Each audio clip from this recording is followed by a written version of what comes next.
Jaxson Dart has answered every question that has been asked of him by Ole Miss fans. Now Ole Miss fans are asking questions that haven't been asked in 60 years. You are Locked On Ole Miss, your daily podcast on the Ole Miss Rebels, part of the Locked On Podcast Network, your team every day.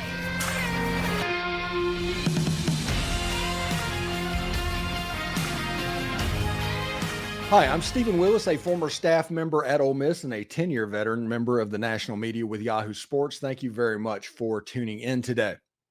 Today on the show, we talk about the quarterback room pre-spring as a part of our position-by-position look at this team, and we mention a target that Ole Miss is recruiting. We talk about analytics and how they might be ruining coverage of this sport and why winning at Rupp Arena tonight, it actually can happen. It's very possible. We just probably need to tune in for that. This is the Locked On Ole Miss podcast, your daily podcast on the Ole Miss Rebels, part of the Locked On Podcast Network, your team every day. We're free and available on all the podcast apps and on YouTube. Thanks for making the Locked On Ole Miss podcast your first listen every day, and a special hello to the everydayers who make the show what it is. Today's episode is brought to you by FanDuel. Make every moment more. New customers join today and you'll get $150 in bonus bets if your first bet of $5 or more wins. Visit FanDuel.com/lockedon to get started. Jaxson Dart's journey through Ole Miss has been quite interesting, but one thing that we can always say about Jaxson Dart is whenever you have a question about him or his game, it always seems to get announced in the affirmative. And what I'm talking about, when he transferred from USC to Ole Miss, he had an absolutely horrible spring game, an absolutely terrible spring game for Jaxson Dart. But he fought through it into the 2022 season, fought a quarterback competition with Luke Altmaier, ended up winning it like the third game of the season, had one really good game against Vanderbilt. Of course, a lot of people have had good games against Vanderbilt. But we had questions. He ended up with nearly 20 touchdowns or around 20 touchdowns, had about 11 picks. He had like 2,600 yards passing. A good year, not a great year, but it left us with questions about Jaxson Dart moving forward. And the questions we had this time last year was about, does he have linebacker blindness? How can he function in the offense? Is he that much of a leader with Quinshawn being the alpha on this team? Can he improve and be a very good, stable quarterback for Ole Miss football? Because that's all that they wanted, was a stable quarterback. They just wanted a very good quarterback that they could count on. They had Matt Corral. They figured a step back was going to happen. They just weren't sure how it was going to look. Well, let me talk about this. He answered every question with a palm last year. 233 for 358, 3,364 yards passing, 23 touchdowns, 5 interceptions. If you look at his zones, all of the places that were problem areas last year in 2022, he fixed this season. So I bring all of that up to bring this up. What questions do you think that he's not going to answer this year? Who is doubting the fact that he is going to make a step going into his last year in college? He calls it the last dance. He's coined everything as the last dance. And it's all relating that group that transferred in 2022 and 2023. You added other transfers. Ole Miss is expected to make the playoff. Ole Miss is pretty much a consensus top 7-ish team right now. If you ask anybody, Ole Miss is ranked somewhere between 3 and 7, depending on who you ask. And it's because of all the players that they have coming back, and specifically Jaxson Dart and what he can do. In 2023, leadership just started to really emerge in his game. Games like Tulane and Georgia Tech, even Arkansas, he was able to fight through and pull out the win. You look at LSU, big comebacks at the end. He was very good against A&M, and against Penn State, he was just next level good as well. It was one of those situations where you don't want to play man defense against Jaxson Dart because he's really good at putting the ball in a very catchable spot against whatever your defense is. Processing has gone up. Basically, every question that Ole Miss fans had going from 2022 to 2023 got answered in the affirmative. at a very high level. Now, the questions that Ole Miss fans are going to ask of Jaxson Dart, because there are going to be questions, but these are big time questions this year. It's questions like, can you win the Heisman? Can Ole Miss win the SEC? Can Ole Miss make the playoff? Can Ole Miss win the national championship? Those are the questions that are on Jaxson Dart this year. And because of the leadership that we saw Jaxson Dart take as a junior, I don't doubt that he can do the things necessary to win those games. And you look at all the talent that got brought in on the defensive side of the ball. We're going to go over different position groups as well. There's a lot of talent that got added, and this is a better, more talented football team than an 11-win team a year ago. So we'll see. This is also the first spring that Jaxson Dart's going to go through where there was not a quarterback competition. It's not going to happen. The quarterback competition that is going to happen this spring is going to be between number 2 and number 3. And we don't know how much of a competition that is going to be as well. When you look at the other players that are in the quarterback room, well, this is just on like seniority. This isn't necessarily a depth chart. But Jaxson Dart is the undisputed number 1 and the senior, quote, senior in the room. Walker Howard is number 2, Austin Simmons number 3, AJ Maddox number 4. There's also several walk-ons as well. Since the early 1960s, Ole Miss hasn't had a quarterback room as talented as this one. And I don't know if they've ever had one as talented as this one. Walker Howard, a former 5-star player, played a little bit in the spring game, actually probably outperformed everybody in last year's spring game. He is probably going to have the advantage this spring. And that is because Austin Simmons is playing baseball, which means him splitting time. That's an advantage that Walker Howard can take. And this is important that through the season to win the number 2 job, to win the number 2 quarterback going into next spring, because next spring is likely going to be the biggest quarterback competition that Ole Miss has ever had. And Austin Simmons, I do think he is the most talented quarterback that Ole Miss has ever signed. He is Tua with like 3 more inches. There's been exactly one clip that we've seen of him. It got out on Twitter. It was a long pass to JJ Henry, but it was an absolute beautiful pass as well. Austin Simmons can sling the ball. He's a guy that reclassified like 2 years into the future. He is going to graduate from Ole Miss potentially in December. Austin Simmons is an incredibly impressive young man and has all the athletic ability in the world. If you judge by the inter-squad baseball scrimmages that he's pitching in right now, striking out 2 or 3 players seemingly every time.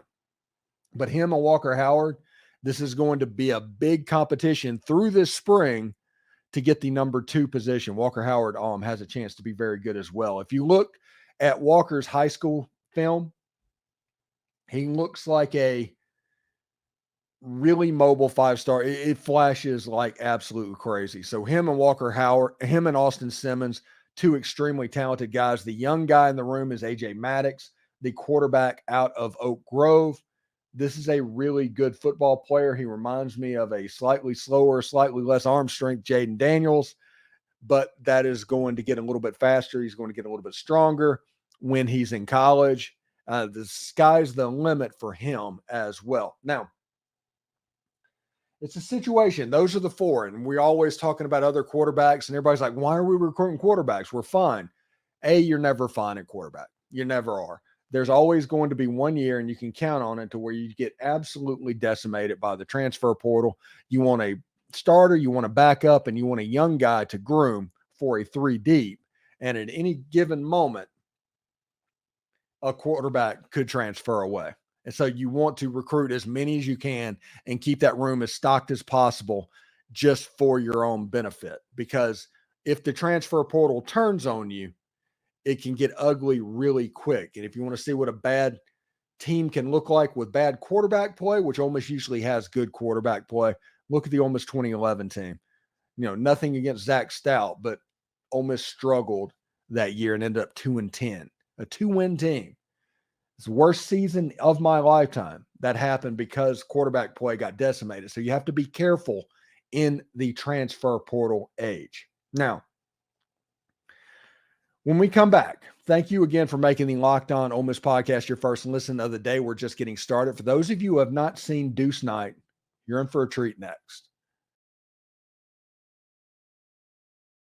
Get buckets with your first bet on FanDuel, America's #1 sports book, because right now new customers can get $150 in bonus bets with a winning $5 bet. That's $150 if your bet wins. Bet all your favorite NBA players and teams with quick bets, same game parlays, prop bets. There's so much that you can do with FanDuel. Just visit FanDuel.com/locked on and shoot your shot. FanDuel, an official partner of the NBA. Locked On has launched the first ever national sports streaming channel on YouTube. Locked On Sports Today is here for you 24/7, covering the top sports stories of the day with the local experts of Locked On, plus our national shows that cover every single league. Go to Locked On Sports Today on YouTube and subscribe to the first ever national sports 24/7 streaming channel. Now, before we went into the break, we talked about how Ole Miss is recruiting another quarterback inside the state of Mississippi. And this quarterback, let's look at the highlights of this guy. This is Deuce Knight from George County High School in Lucedale, Mississippi. Brian Smith, we had him on Sunday, and he talked about how he was Lamar Jackson-like. And if you look at his highlights, you can see a lot of similarities, other than the fact that he's left-handed, of what he can do. We're talking about somebody that is a 4.3, 4.4 40 guy. He is 6'3", 6'4", long strider as well. He has a 42-inch vertical jump. And even in high school ball, he plays, he's not playing at Mize or Mount Olive. He's playing like upper level high school football in the state of Mississippi. Once he gets in the open field, he's gone. There's really nothing you can do about it. And he's just a good player. Now, he's currently committed to Notre Dame, and Lane Kiffin is not going to give up recruiting this guy until his NLI is signed. Heck, potentially after his NLI is signed, thanks to the transfer portal window. But it's a situation where Ole Miss is going to absolutely shoot their shot. Deuce Knight is a player that Elite 11 at the Oxford Elite 11 a year ago. As a left-hander, I think he went out there to throw some a little bit as well. He's a good player. He is unbelievably toolsy, and he's a program changer. That's the reason that he is worth recruiting. You always want to recruit the best players to play on your football team, no matter where they are. There is not a no room at the end type situation at Ole Miss when it comes to talent right now. And that's the reason Ole Miss is set up as they are, talent-wise. Good player. When he gets out in the open field, he's gone. There's no chance. It's all over. And that's just because they can't catch him. It's not because they don't want to. It's not because they're doing something schematically that opens up. It's just that he's an absolute super athlete who can throw the football. And he has a chance. I think he's a top 30, top 40 type quarterback in the country for the 2025 class. Really interesting player. Now, one thing that I'm really interesting about, this will be the year, I think, with Deuce Knight and with Caleb Cunningham and with the Kylan Deere, that Ole Miss might win the Mississippi-Alabama All-Star game, because you have a receiver that might be the best receiver in the country, Deuce Knight, and then you have a Kylan Deere. And offensively, this could be an explosive unit. I don't care if it's an All-Star game. Could be a very explosive unit. But that is Deuce Knight from George County High School in Mississippi. Expect Ole Miss to recruit this player pretty much for the duration of the rest of this year, and expect me to talk about him at least a couple more times. Really, really good football player. Let's change gears right now. And I want to talk about analytics. And I don't mean analytics as far as like what Dan Campbell, that discussion that he had after the NFC championship game, to where you have a situation and people look at these cold numbers, because that's what numbers are. They're cold. They think that it's better that you take the emotion out of a situation. And it's just numbers. It's like, hey, you got a 35% chance of doing this. You have a 65% chance of doing this. But the risk in that situation is not included. And people that are really analytic wonks, for lack of a better word, analytic nerds, analytic, like super analytical people, they become the numbers. And there's no thing in college football or pro football where more momentum is switched and swung than a stop on a fourth down. Everybody talks about Dan Campbell, right? And they're like, well, when you look at how the game played out, those field goals wouldn't have mattered or what, something like that. And the reality of it is the Detroit just needed to keep the status quo in that game. San Francisco had no confidence. Detroit had all of it. You kick the field goal, you take the points, and you try to keep the game as status quo as long as humanly possible. The only way that San Francisco could have won that game, and they did, was by Detroit allowing them to get back into the football game. And they did that through a fourth down stop to where the crowd popped. The confidence dropped down on the Detroit sideline. The confidence was raised on the San Francisco sideline, and they ran back like unbelievably quick. It's one of the best case examples of my life of momentum and why you don't mess with fourth downs if you don't have to. That is the analytical talk that people want to have. They want to discuss. And it's not really what I'm talking about. I'm talking about how you come up with a made up number. Okay. You take a made up stat. Let's say so-and-so has some sort of rating, like some sort of StatCast or PFF rating. And you build an opinion over that made up number. Doesn't matter how you got to that number, but your whole opinion on how you are an expert on the field that you cover is based completely on a made up statistical analytic. Not because you actually know what you're looking at. You couldn't do a strategy thing. You don't understand an inside zone play. You don't know what happens. You just know that the offense has a 22% success percentage on 3rd and 17. That is where your analysis comes from. It doesn't come from a position of having any confidence in knowing what you're actually talking about. It's only how to make that. If you're not hitting that number, you're a bad player. If you are, you're a good player. And that's where your analysis is coming from. And we have seen that over the course. I'm not the only podcast that has popped up over the last couple of years. Everybody has a podcast right now, and everybody is a pseudo expert about whatever they're talking about. And a lot of it comes from that analytical stuff. Whenever you lean too much on the analytics, you're basically letting everybody know that they probably shouldn't listen to you. You have takes based off of a made up number. You have a take based off of a statistic, but not just a take of the team. Whenever you see a game, your podcast and your reaction of it is either they lost or you lost. It's never why you won.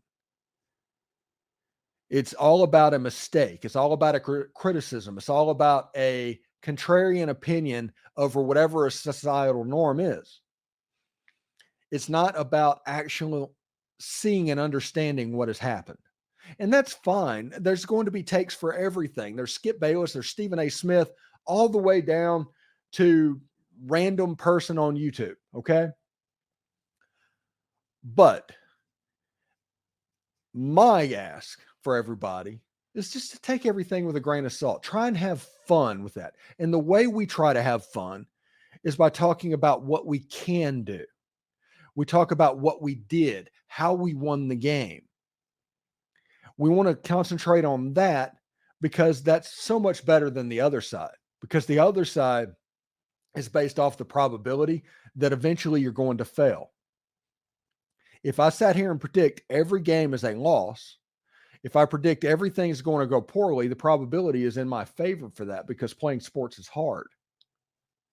Not just because I know what's going on, not because I have insight of what's happening. It's because I have probability of how things work out. It's not about what we did to win. It's about if we're going to eventually lose. It's about me being right. I don't care about being right. I just give opinions about what I see. Whenever people talk about, I tell it like it is. It's because I don't care about being right. I care about my opinion of what's going on. I talk about my opinion of what's going on. But the end, trying to accurately predict what is going on, that's meaningless. and it doesn't stick. It's a take machine. It's Stephen A. Smith. It's Skip Bayless. It's that foundation of opinion-based, debate-based TV and radio that has been around for about 10 years. And now it's just permeated all levels of sports. And honestly, if it wasn't for that, I wouldn't be here. A large part of the reason I'm here is because in 2014 and 2015, you couldn't enjoy Ole Miss sports. You couldn't. You just couldn't do it because Ole Miss was in access bowls, but they were always talking about and telling you things that Ole Miss couldn't do. Just couldn't happen. The basketball team, I don't know who asked the question, but somebody did. The basketball team in like 2013 or 2014 won 27 or 28 games. Andy Kennedy was asked a question in February of that year of whether or not he thinks his job's in jeopardy. That is what I'm talking about, that contrarian view of all that. So enjoy this. Try to have fun. We're going to have fun all of football season. And a lot of it's going to be because it's really fun to be an Ole Miss fan. It doesn't make any sense if you want to be a long-suffering type person. Don't be somebody that is mad at a Swiftie for winning the Super Bowl 6 months after becoming a fan, or less than that, 4 months. Don't get mad at them. It's fun. Should be interesting anyway. Anyway, I appreciate everybody bearing with me on the soapbox. I do want to say still more to come on Locked On Ole Miss, part of the Locked On Podcast Network, your team every day. Ole Miss can win the game in Kentucky. There's a difference between can, should, and will, but Ole Miss can do it. And we'll tell you why in just a second. Passion, drive, and patience, what brings home the winning trophy, also keeps your ride or die alive. Ebo Motors has everything you need to maintain your vehicle and level it up to peak performance, from superchargers, roof racks, exhaust kits, LED headlights, and more. Whether you're into speed, power, or style, eBay Motors has got you covered. And with over 122 million parts for your number one ride or die, you'll always find exactly what you're looking for. And with eBay's Guaranteed Fit, your part is guaranteed to fit your ride every single time or your money back. Because with eBay Motors, you're burning rubber, not cash. With all the parts you need, with the prices you want, it's easy to turn your car into the MVP and bring home that win. Keep your ride or die alive at ebaymotors.com. Eligible items only, exclusions apply. eBay's Guaranteed Fit is only available to U.S. customers. Thanks for making Locked On Ole Miss your first listen of the day, and shout out to the everydayers. Locked On has launched the first ever national sports 24/7 streaming channel on YouTube. Locked On Sports Today is here for you 24/7, covering the top sports stories of the day with the local experts of Locked On, plus our national shows that cover every league. For your second listen, go to Locked On Sports Today on YouTube and subscribe to the first ever national sports 24/7 stream channel. Be part of history. All right, so Ole Miss is in Kentucky, Lexington, Kentucky, Rupp Arena, which we all know has been a house of horrors for Ole Miss basketball for the better part of 100 years. This one feels a little bit different. Now, Kentucky is still ranked, okay? Kentucky is still ranked. If you look at that, they're 22nd in the country, but this is kind of just a paper ranking. This is a situation to where people are ranking people based off of hearing a name.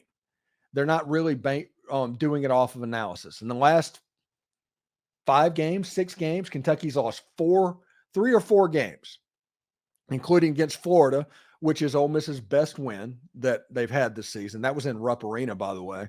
They've lost to Gonzaga, and they've lost to South Carolina, which Ole Miss played South Carolina in the second half to within 3 points. And honestly, if it wasn't for the first half, they would have probably won that ball game.